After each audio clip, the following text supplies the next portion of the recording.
How does a black cop in a mostly white state talk to her kids about police shootings of African Americans? I looked at my 2-year-old son and I said, how can I explain to him that people that dress like me are killing people that look like you? From the New England News Collaborative, this is Next. I'm John Denkowski. As America comes to grips with police shootings in Oklahoma, North Carolina, and California, we'll return to the issue of race in policing in New England. We'll go to a city that's trying to make its police force look more like the citizens it serves. People that are anti-police that I know, with them seeing me as a police officer now, it gives them a positive look. We'll also head to the Big E, an enormous agricultural fair that brings people from all around New England together to argue about food. So I'm from Connecticut, where we eat lobster rolls like the right way. No, these are the better because they're cold and they're straight from Maine. It's Next. Next is powered by the New England News Collaborative, 8 public media companies coming together to tell the story of a changing region, with support from the Corporation for Public Broadcasting. This is Next. I'm John Denkowski. Coming up, we'll meet an African-American police officer living and working in New Hampshire, one of America's whitest states. You get it from both ends. I get it from my law enforcement friends that's saying, I don't get this whole Black Lives Matter thing. Why does race matter? You're sitting there saying, what if I am a part of that movement? You're not asking me, you don't care to ask because you're not seeing me. And Jeff Cohen of WNPR tells us about 2 Connecticut cities trying to make their police forces look more like the people who live there.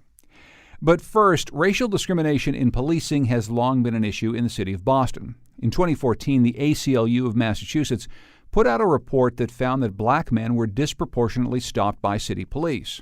2 years later, the Commonwealth's Supreme Judicial Court has cited that report in a ruling that could have broad implications. In essence, it says that black men who try to avoid a police encounter by, say, running away, might have a legitimate reason to do so. Here to talk about the ruling and the reaction is Anenjor Enwemeka, a reporter at WBUR in Boston. Welcome to Next. Hi, John. Thanks for having me. So first of all, give us the details of this case and the ruling by the SJC. Yeah, so the Massachusetts Supreme Judicial Court was looking at a case that involves a man named Jimmy Warren. He was arrested in December 2011 by police who were investigating a break-in in Boston. Police had been given a description of suspects as 3 black men wearing dark clothing and hoodies.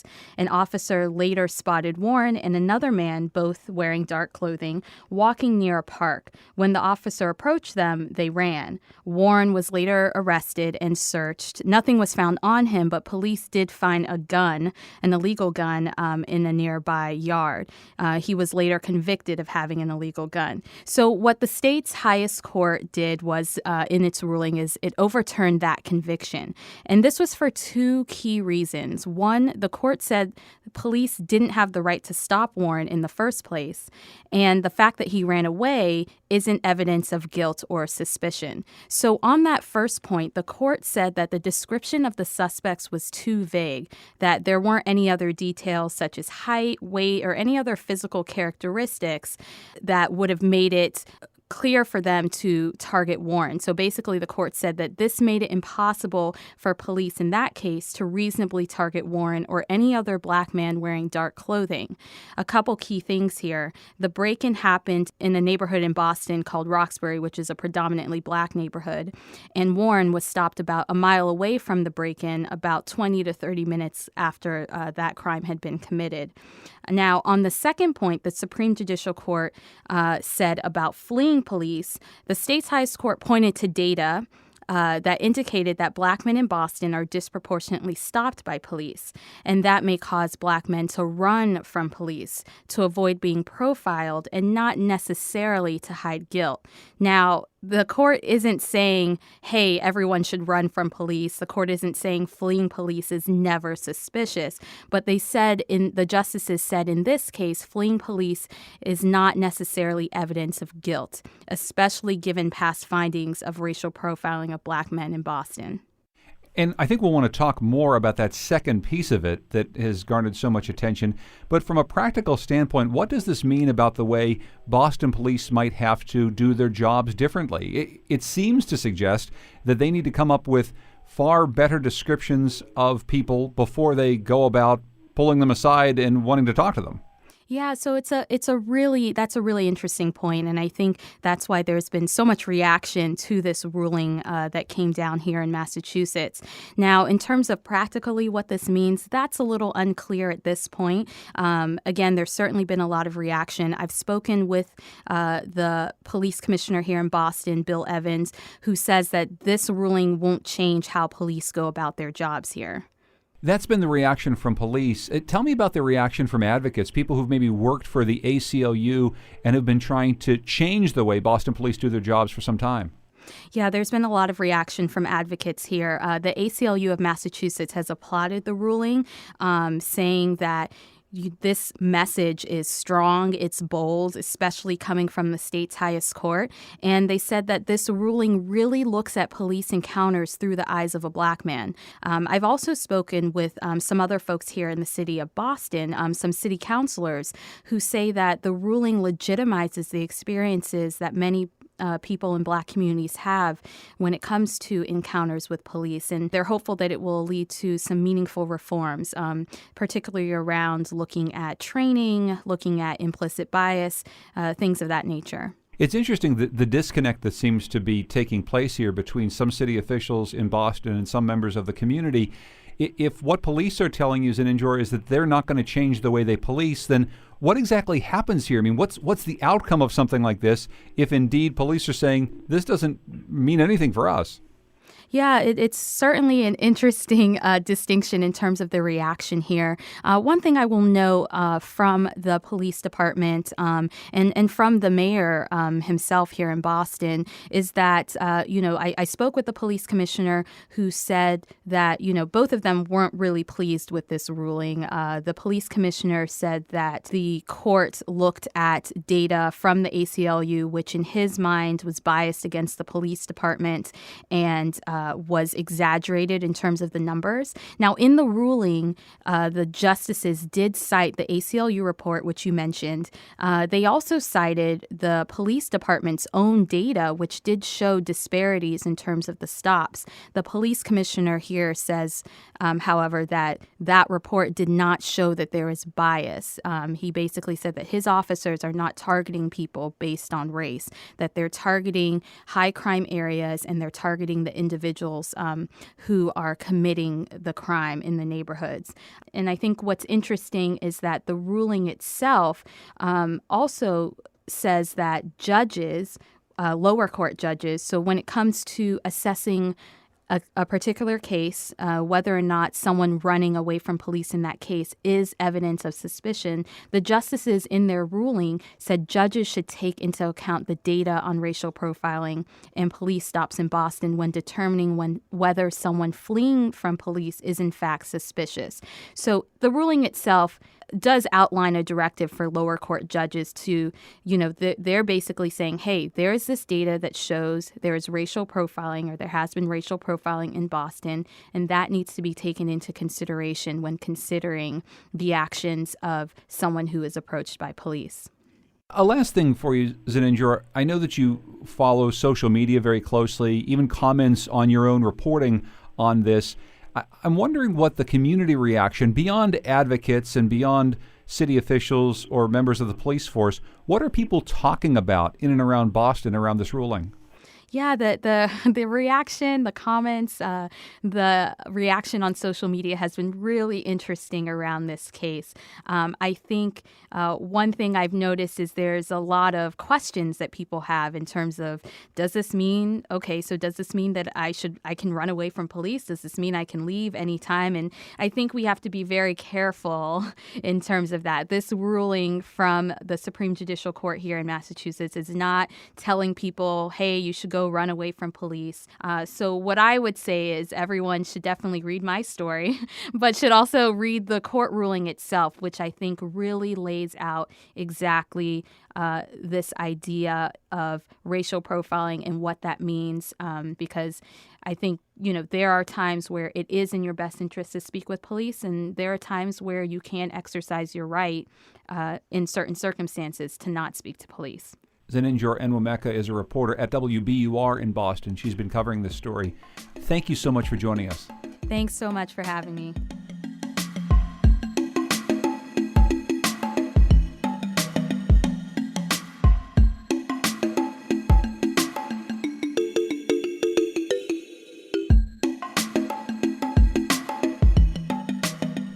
2 hours from Boston, Hartford is a city with a majority-minority population and a police force that is mostly white and suburban. How big is the gap? Well, more than 60% of the city's police force is white, and only 7% of the police live in the city. Only 16% of the city's residents overall are white. So Hartford is short about 20 to 25% of a full police force as well, and as it tries to rebuild that force, the city's thinking about how to make the police more representative of the community that it serves. Jeff Cohen's a reporter for WNPR in Hartford. It's a question he's been thinking about a lot. Hi, Jeff. Hi, John. What got you interested in the question of policing and recruiting for the police? Well, a few months ago, I was at a press conference with Hartford Mayor Luke Bronin, who mentioned he was having a tough time getting Hartford residents to become police officers. In fact, he's going through the process of hiring a class now and another one again in the spring. And of the more than 80 residents who showed initial interest this time around, the city doesn't expect more than a handful to make it through the process. So here's how the mayor tells it. We had a list of 83 or 84 Hartford residents who had submitted applications to the police force. And in the past, we'd had experience where a whole lot of Hartford residents who would express some interest ended up not showing up for the exams, and we lost a lot. That way. So I made calls to every one of the folks that we had on the list in the week before we had our written and physical exams, just to say, we're pulling for you. Make sure you show up. We are focused on getting more Hartford residents into our police force, and we want you to succeed. But the mayor's calls weren't enough to get everyone who signed up to actually come and take the test. I also spoke with Hartford Police Chief James Ravella about the issue. So it was disappointing, to say the least. My first numbers from that day were 84 were applied to take the test, 84 calls were made by the mayor, 24 did not even show up for the written test. So that left 60 to take the oral, written, and physical tests.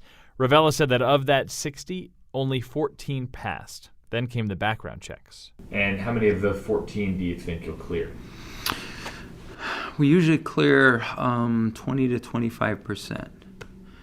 Of the ones on whom you do a background check. Right. So 4 or 5 out of a list of that began 84. at 84.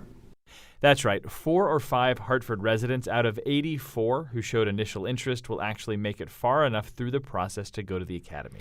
That's kind of amazing that the numbers are that low, that's all the interest that they have, and that the numbers get whittled down so far. Yeah, and it's frustrating because they're trying, as you said, they're trying to rebuild their department and make it something that is more representative of the community. And they have an opportunity here to do so because they've lost so many officers. They're down so much from where they've been that this is a real opportunity for them to rebuild the force the way they want to. So what are they doing to change this dynamic?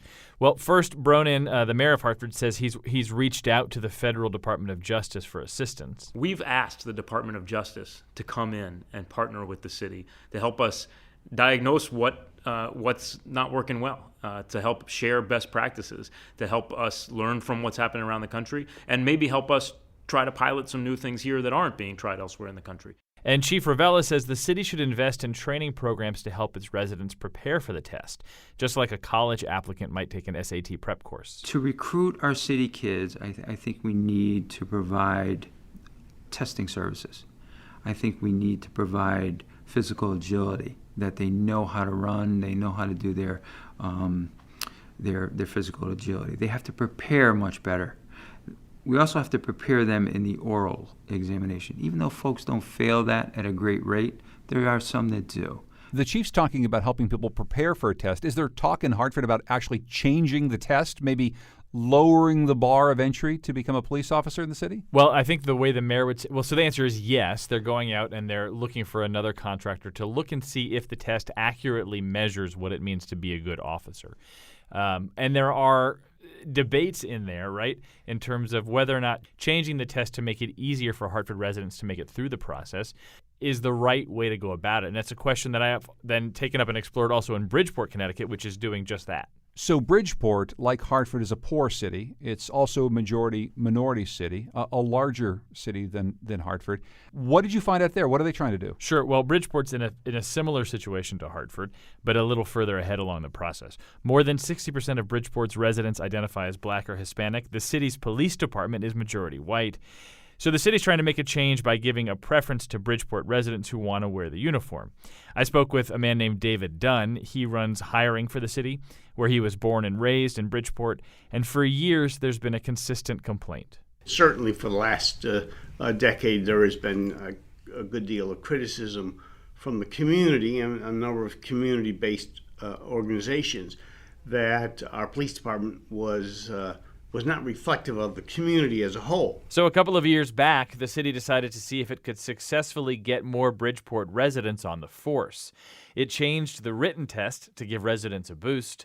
When it came to the oral interviews, the city included community members on the panels. But the biggest change came after the testing was done. Bridgeport residents got a 15% bonus on their scores.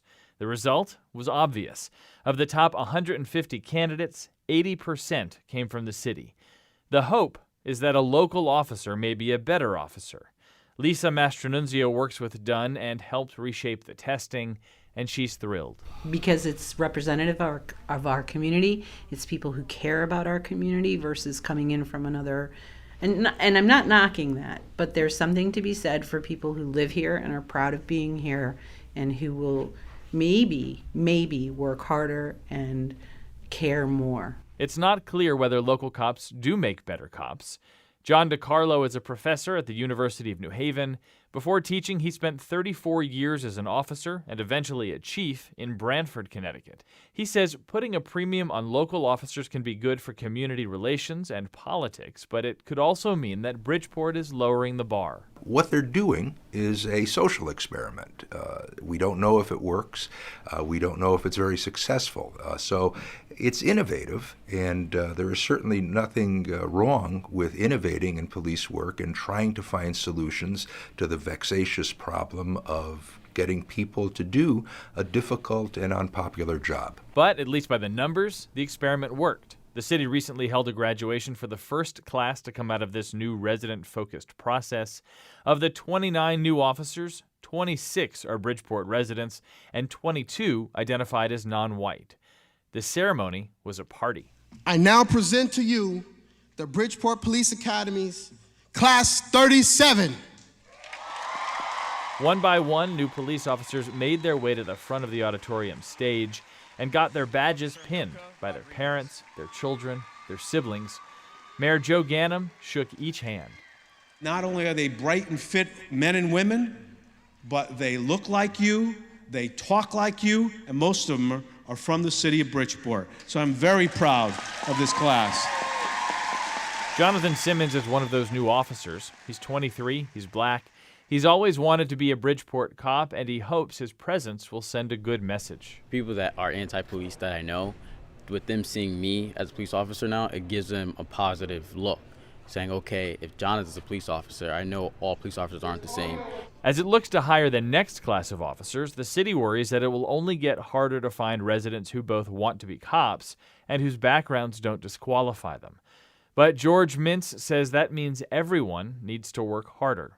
He's the president of the Greater Bridgeport NAACP branch. The bigger picture of having police officers from the community on the police force, it helps to spread the message to young people in the community that they can grow up and be part of the police force. And Mintz says that may be the best long-term strategy to get Bridgeport's police department to look like Bridgeport.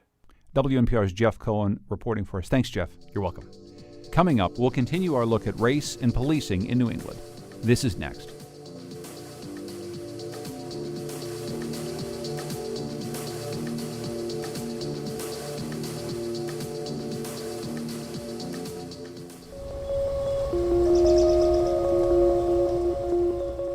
Next is made possible in part by our founding supporters who believe in the power of collaborative news coverage, including the Common Sense Fund, supporting the New England News Collaborative in its coverage of climate change and global warming. Today on the show, we're returning to the issue of race and policing in New England. While this region has been spared in the wave of high-profile shootings of black men by white officers, those killings do resonate here. A few weeks ago, Emily Corwin of New Hampshire Public Radio brought us her investigation into the criminal justice system in Hillsborough County, New Hampshire. It's the state's most populous and most diverse county in what is an overwhelmingly white state. She found that blacks are 6 times more likely to be in jail than whites. There's a disparity in the police force, too. In the city of Nashua, there are only 2 black officers in a police force of 170. Today, Emily introduces us to one of those officers, Sergeant Lakeisha Phelps. Sergeant Phelps. Hi, Nicole. I can remember when I first got hired, I had a little blue sports car, and one of the troopers would stop me like once every other night. I'm like, how do you not know my car by now? And I worked midnight shift, so I would be coming to work at 11 o'clock. He would be in the turnaround, and I would see him come out, and I would just start pulling over. Can I attribute it to me being black and in the wrong place at the wrong time? Probably, because I stick out like a sore thumb. Which is address correct? My name is Sergeant Lakeisha Phelps. I am currently a street supervisor for the Uniform Field Operations Bureau. I've been here for 19 years, so long time. You get it from both ends. I get it from my law enforcement friends that's saying, I don't get this whole Black Lives Matter thing. Why does race matter? You're sitting there saying, what if I am a part of that movement? You're not asking me, you don't care to ask because you're not seeing me. And I'll get from actual family members, cops suck. Not you, auntie. And it's sort of like, but I'm here. What began as a routine traffic stop turned deadly Wednesday. Philando Castile has died. That week, it just came to a head because so much stuff had happened. Over the shooting death of Alton Sterling by 2 Baton Rouge police officers. Snipers opened fire on police who were on duty at a Black My deputy Lives chief Matter came to me and said, hey, would you participate in this community conversation? It gave people in the community the opportunity to see what police officers thought. I just want to know, like, how do you guys feel and take it? Like, when you hear about the young black males getting shot, obviously, by the police, like, how do you guys take it? Like, what happens in the police office? Like, what do you guys talk about? Well, I'll tell you, I guess. The whole time that I was there, I'm like, Lord, I need to keep my mouth closed because I know something wrong is going to come out. I get very defensive of police officers because I am one. That's what I can relate to. That's who I am. That's what I can relate to. I say, hold on, don't judge the cop on what happened yet until you know what happened, and don't take. When I say it was overwhelming, I can still replay parts of actually getting up and speaking. I woke up. I never felt such hopelessness, despair. I felt miserable. I looked at my 2-year-old son, and I said, how can I explain to him that people that dress like me, because he knows that I'm a cop, he comes to the station all the time, people that are dressed like me are killing people that look like you. Not that they're not killing white people or Asians, but this is a personal, now I'm speaking as a person, not as a cop. That was my personal assessment. What do I say to a 2-year-old black kid? How do I explain that to him? Fast forward until officers getting ambushed and killed. My 14-year-old white daughter came downstairs and said, you going to work today? I said, yep. How can you go to work when you know that there are people that look like you killing people that are dressed like you? This was a choice that I made to put this uniform on and protect people that look like you, no matter what. It's not a choice of, yep, I'm going to treat her different because she's black. I'm going to treat her different because she's white. I made that decision, and I made that decision for Nashua. No other police department. I didn't want to work anywhere else. I didn't go any. I don't live in Nashua, so I'll tell you that. But I wanted to work here. I impressed myself by keeping a lot of negativity out of that conversation because I wanted to take a stance of black power and you guys need to recognize black people. But I know that that's not the case with some of my coworkers because it's not that they don't recognize black people. They're just uninformed. And I wouldn't believe racism existed in a sense if it never happened to me. Like all these incidents involving police shootings, it's like he didn't shoot him because he was black, but you don't know that. You're just speaking on you wouldn't shoot somebody because they were black. But I absolutely know that I can get shot just because I'm black. Do I think my coworkers or other officers in the New England area have that same empathy that I can feel, but I think they need to feel it or hear it or know it from somewhere else outside of what they're seeing on TV. It needs to be talked about now. That's Nashua, New Hampshire Police Sergeant Lakeisha Phelps talking to Emily Corwin of New Hampshire Public Radio.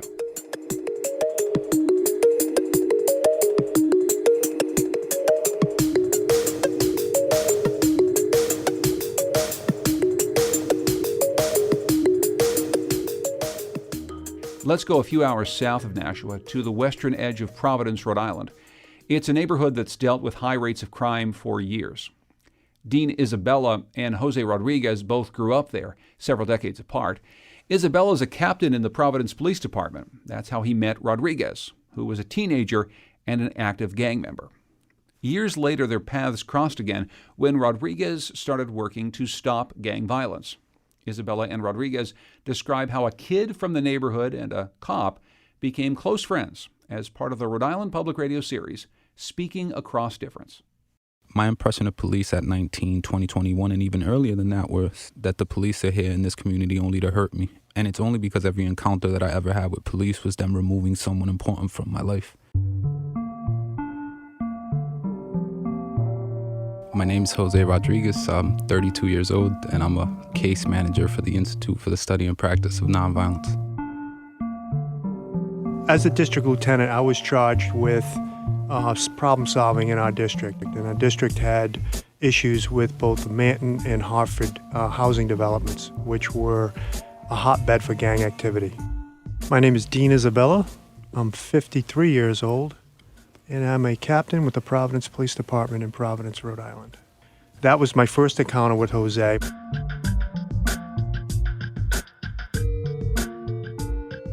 Yeah, he had braids, and he was heavier. You know, he was just part of that whole Manton crew, which was the name of the gang that was in the Manton housing development. How I found myself involved with the crew was simple. I grew up in the area. You had to pick a side. I lived on this side of the bridge, so I'm gonna stay on this side of the bridge, and anyone from the other side of the bridge that crossed the bridge, then we're gonna have an issue. That was just a typical street encounter with somebody who was raising hell, and it was my job to make sure that he wasn't comfortable raising hell. Lieutenant Isabella at the time wasn't perceived to be the nicest individual. He could come off as looking very mean, so very intimidating, to say the least.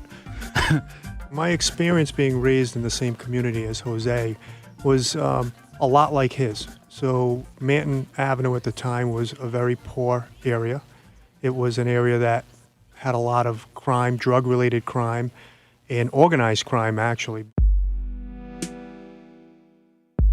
When I started working at the Institute and I actually heard that he was actually from the same neighborhood, I was able to make him into a human. Because growing up where I grew up, I dehumanized him because I saw him as the enemy. And you have to appreciate the fact that he grew up in this neighborhood and he came back to patrol this neighborhood and to try to make this neighborhood better. What I think growing up in the same neighborhood has done for me is just, it allowed me an insight to the circumstances of people's lives and what causes them to, maybe resort to doing some things that they would not have if they were in a better environment. You develop an empathy for folks that are growing up, an understanding for folks that are growing up in those circumstances. And when you do, you understand that, there are reasons behind why some people turn to criminality to survive. I had already met Jose. He was working for the Institute, and I had gotten information that Jose was possibly dealing drugs again. But I wanted to make sure that information was true, and I wanted to give him an opportunity to tell me whether or not it was true. Walking into the meeting, I was scared because I was on parole. I honestly wasn't doing what they said that I was doing, but I was immediately, you retrieve back into that mentality of, well, he's a cop, he's going to f me over, I'm going to go back to jail, and I'm really not doing anything wrong. Like, I'm really trying to do the right thing. I said, Jose, this is what I'm hearing. I'm hearing that, you're dealing drugs and, the circumstances around that. And he just explained it and said, nope, that's not what's going on. This is what's going on with that. He brought it to the table and basically gave me an opportunity to either, if I was doing it, cut it the hell out, or to come clean and we could work it out. For the first time there, I think that I saw him as a person, like, wow, he's actually not trying to put me in jail. Like, he was given some information that he may or may not have believed, but he wanted to clarify it and make me aware of it, and that made him a person. Like, he actually cared for a moment about me. When the conversation was had, it gave me a sense of relief. So that's what I felt walking out of that room, like relief, like, wow, maybe I do have somebody on my side.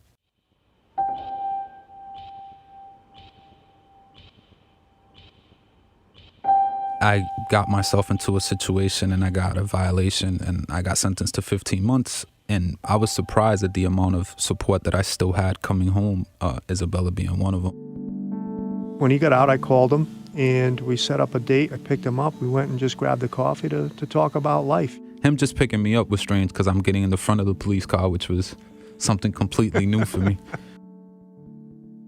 And I do want to point that out, that it was initiated by him. Like, he really wanted to make sure that him and I sat somewhere and had an honest conversation.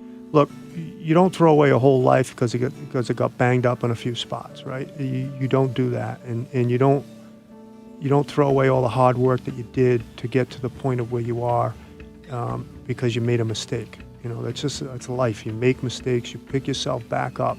And I remember the conversation, the honesty in the conversation. You know, this is no longer he's a cop and I'm a guy. Like, this is me and my friend having a conversation over coffee. I just wanted to make sure that Jose understood that the people that supported him are going to still support him and still want him to succeed, because it's important. I mean, he not only important personally for his own life, but important that, you know, he's doing the type of work that can affect people's lives forever. You know, if he can reach 1 or 2 kids, he might be saving their lives. One of the things I don't want to be misrepresented is, like, I'm a mentor for Jose. I mean, I don't perceive myself as a mentor. I perceive myself as a friend. You know, and friends, you want your friends to do well. You want your friends to succeed. You want your friends to be able to have a good life. You want your friends to be able to, you know, be happy. And that's really what I want for Jose. And I think he's done a lot of hard work to take a very difficult circumstance and start to create a pretty good life for himself. I was running on that false impression that everything that I had done prior to going to prison was voided because I went back to prison. The people that I had helped, the people that I had reached, were no longer going to have the same respect for me because I went back to prison. But I was able to regain that respect, and, you know, moving forward, I'm doing better because of it. That story was produced by Rhode Island Public Radio's John Bender as part of their series, Speaking Across Difference. Thanks to Ambar Espinosa for her help. Coming up, competition pigs and horses, clam chowder and lobster roll battles, and a quick trip to all 6 New England states. Where can you find all this? Well, find out next. Next is made possible in part by our founding supporters who believe in the power of collaborative news coverage, including the Melville Charitable Trust, supporting the New England News Collaborative in its coverage of housing and homelessness.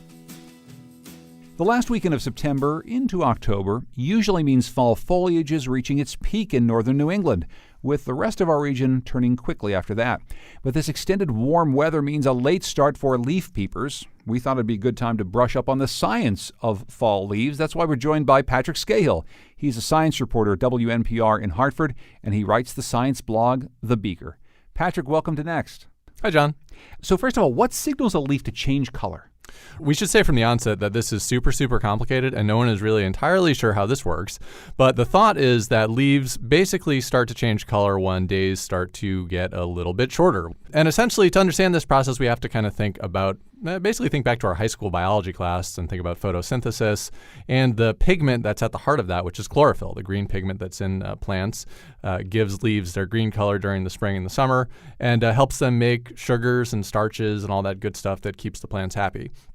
During the fall, days get shorter, as I was saying, and the plant essentially gets flooded with all these hormones saying, okay, guys, it's time to basically pack up, break down the chlorophyll. Chlorophyll has, we should say, nitrogen in it, which is pretty valuable. So the plants want to protect that. They break it down, and they essentially slurp it out of the leaves and back into the actual tree itself.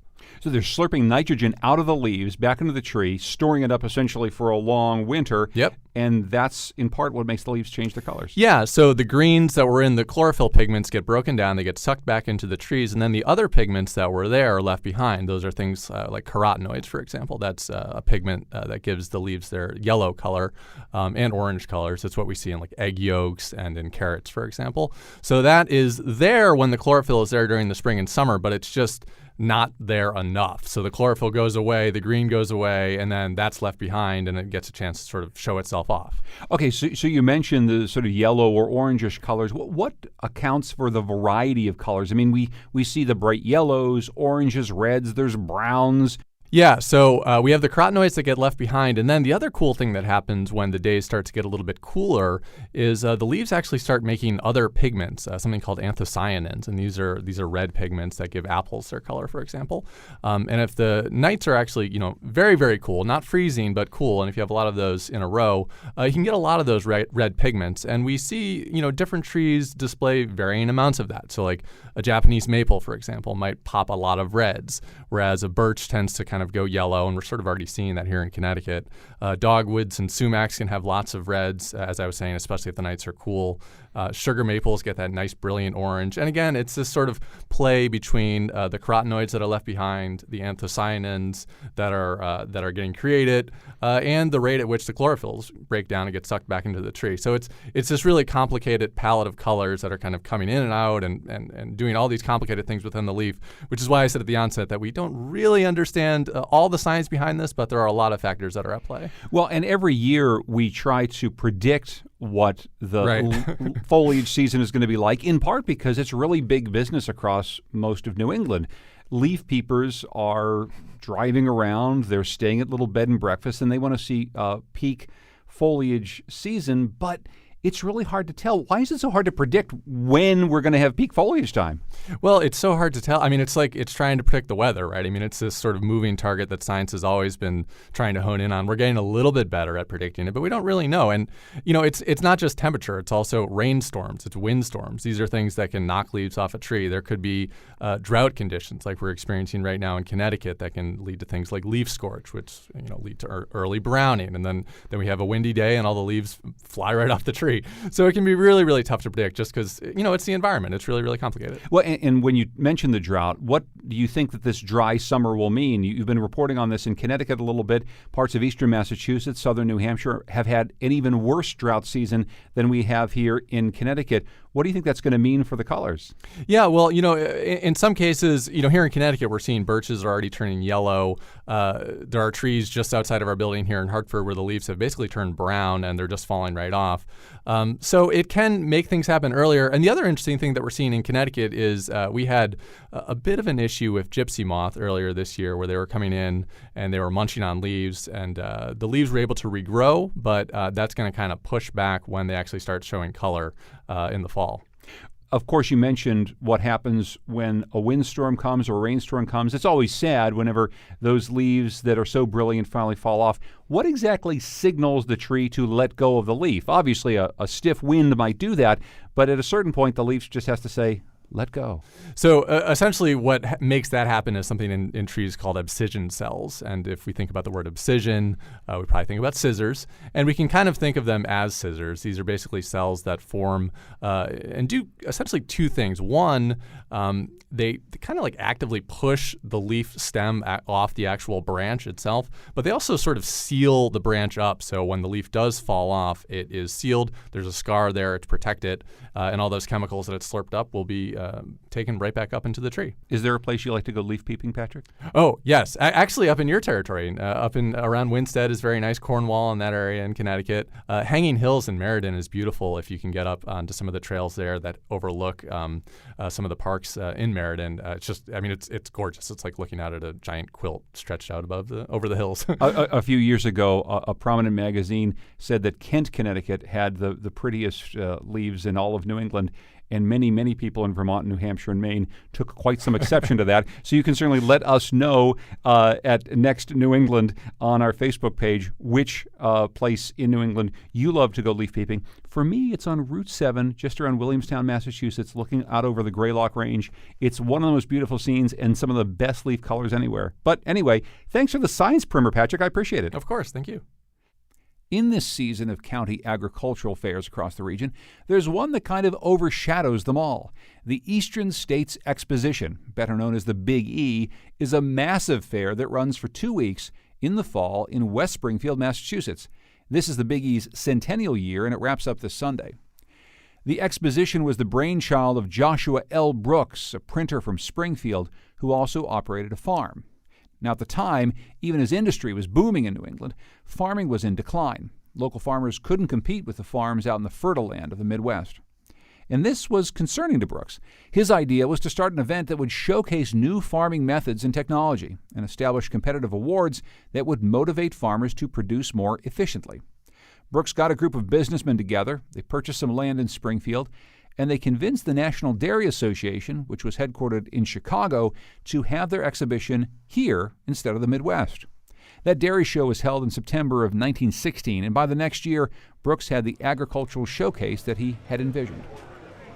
Today, the Big E features many attractions familiar to country fairs, livestock competitions, of course, lots of greasy fair food, but it's also a uniquely pan-New England event. On the grounds, 6 permanent buildings showcase the goods, the cuisine, the attractions, and quirks of each state in our region. As a show about New England, of course, the state buildings were what drew us to the fair, and they didn't disappoint. But first, nostalgia is a big part of what brings people to the Big E. Producer Andrew Maraskin spoke with a father-son pair whose history with the fair goes back at least 50 years. What's your name, sir? Kevin Cerniak. I'm the father, Walter Cerniak. Yeah, well, my father and mother, they moved from Cleveland to Springfield in 1958. So he remembers bringing my sister, who was born in 1956, and they saw Roy Rogers, whatever year that was.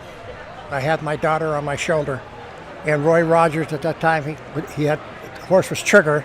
He shot something out of the air. I don't know what it was, a quarter or something. But that was the greatest time to see him. But I remember, the first time, we saw a horse was having a foal, whatever, a baby, and they were like, come on, and we saw, oh my God, I'll never get it out of my head to see that, because we grew up in the suburbs. Oh, we maybe had a dog, but that was it.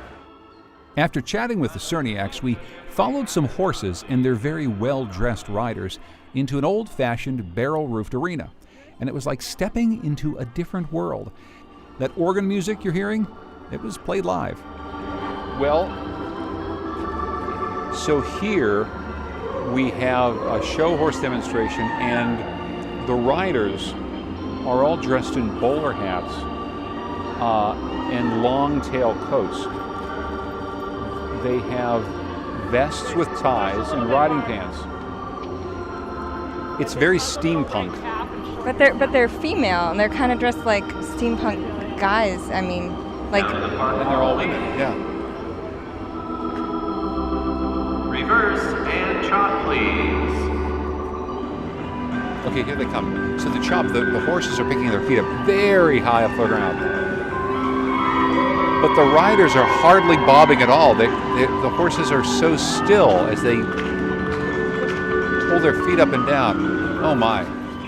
We just had to know what was going on, so we went backstage into the barn. It turns out we were watching park horses, the kind of horse one might like to ride around Central Park back in the day, hence the fancy evening wear. We spoke with trainer Kristen Cater. Park horses are usually a little bit more naturally talented or a little bit more naturally gifted. They're being judged on their animation and their excitement and their manage. It's like Tom Brady having a good throwing arm. It's something that you work on strengthening, but the natural raw talent has to be there. It's not something that can necessarily be enhanced or produced. It's something that they have to be born with. With a building for each New England state, it was a perfect time to figure out what makes each special. In the Rhode Island building, we started with the food. First of all, what is Rhode Island clam chowder? Rhode Island clam chowder is a meatier clam called a quahog, and it's a clear broth chowder. Has potatoes, celery, secret spices. Which clam chowder do you prefer? Do you prefer New England clam chowder or Rhode Island clam chowder? That's a toss-up. We also have a roasted corn and shrimp, which is awesome and it has a little spicy kick. So if you were to suggest one to me, what would it be? My favorite is the roasted corn and shrimp. I need to get one of those. Okay. Yeah. You ready? Yeah, let's do it. Okay. Can we do it? Okay. Come on over. Thank you. So you're asking us about chowders. Yeah. Have you tasted our fritters? I haven't tasted the fritters. You haven't? No. Okay. So I gotta have one here. Dipped in the chowder, you think? Yes. Oh, it's so good. Yeah, isn't it? Even though I was pretty full, I couldn't resist stopping by the lobster roll stand in the main building just to make a point. They were selling hot dog rolls filled with cold lobster in a mayonnaise sauce, which is sacrilege to this proponent of the hot buttered kind. So I'm from Connecticut, where we eat lobster rolls like the right way. No, these are the better. Why are these better? Explain. Because they're cold and they're straight from Maine. They're cold and they're straight from Maine. Right. But what else is it? It's just mayo? Just a tiny bit. Yep. 1 little teaspoon goes into the big tub. Okay, so how did that come to be? Why is it that's the Maine lobster roll and like the Connecticut lobster roll is the hot one? Because Sorry. I got to do my job. We also met a few somewhat more official representatives of the respective states. Do you work for the state or? I do. I work for Vermont State Parks. Oh, Vermont State Parks. Yeah. So, do you know what the Vermont State motto is? The Green Mountain State? Well, that's what it's called. Do we know what the actual motto is? I believe it's freedom and unity. Freedom and unity. That's right. I was trying to remember that. That's a pretty good one, right? It is. So, if you had to make up a motto for the state yourself, what would it be? Come be yourselves with us. That's original. That's pretty good. Come be yourself with us. I like that. Yeah. That's pretty nice. Give me your name, please, and your title again, sir. My name is Executive Counselor Joe Kenny, and I live in Wakefield, New Hampshire. I'm actually an elected official in New Hampshire. I represent 108 towns and 4 cities. So basically everything that's north of Concord to the upper Connecticut Valley, Lakes region, North Country is my district.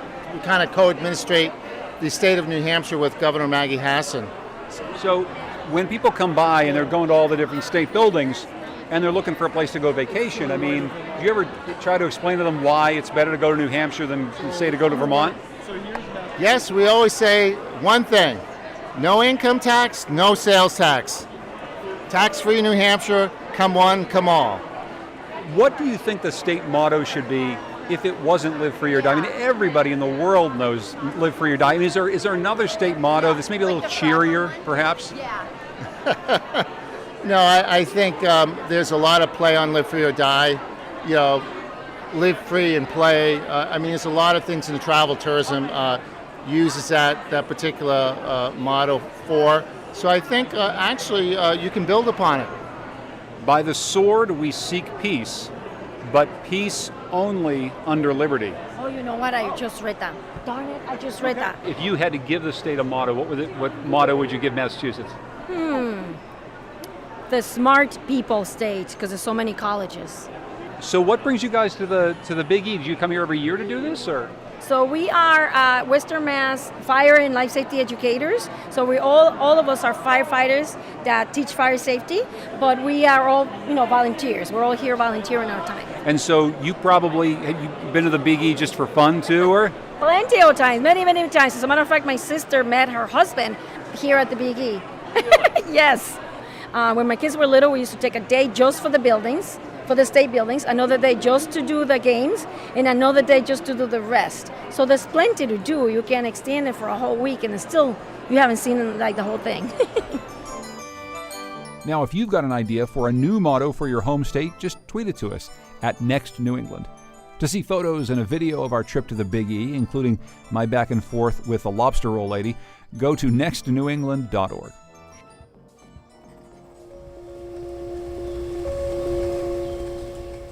Next is produced at WNPR by Andrea Maraskin. The executive producer is Katie Tolarski. The digital editor is Heather Brandon.